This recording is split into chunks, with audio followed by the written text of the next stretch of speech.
Այնուամենայնիվ, քանի որ հարցին անդրադարձաք եւ հարցը վերաբերում է նաեւ օդի որակին,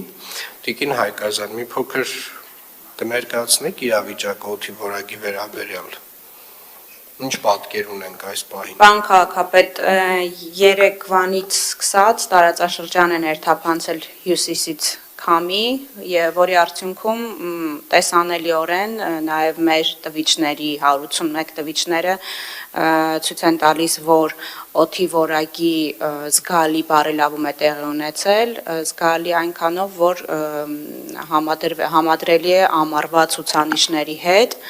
Երեք առավոտյան կազմում էր 29, շուրջ մինչև 30, այսօր 65 եւ 8 PM 2.5-ի ցուցանիշը։ Միևնույն ժամանակ,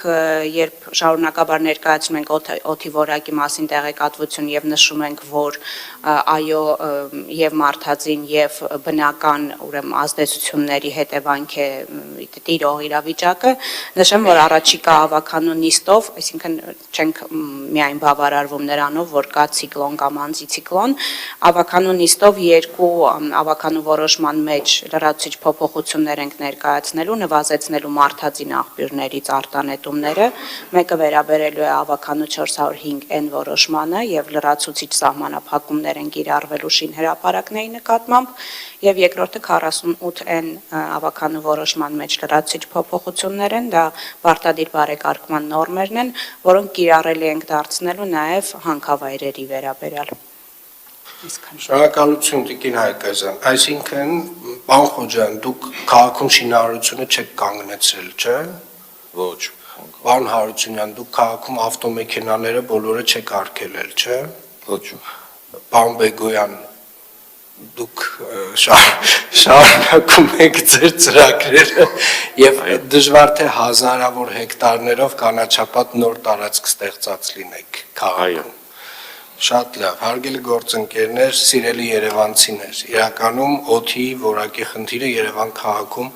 մեծապես պայմանավորված է օդի ինվերսիայով, բնակլիմայական պայմաններով եւ մեր աշխարհագրական դիրքով, բայց ինչպես ճիշտ Տիկին Հայկազյանը նշում է, մենք ունենք որոշակի լծակներ, թեկուզ շատ փոքր չափով, բայց ազդելու օդի որակի վրա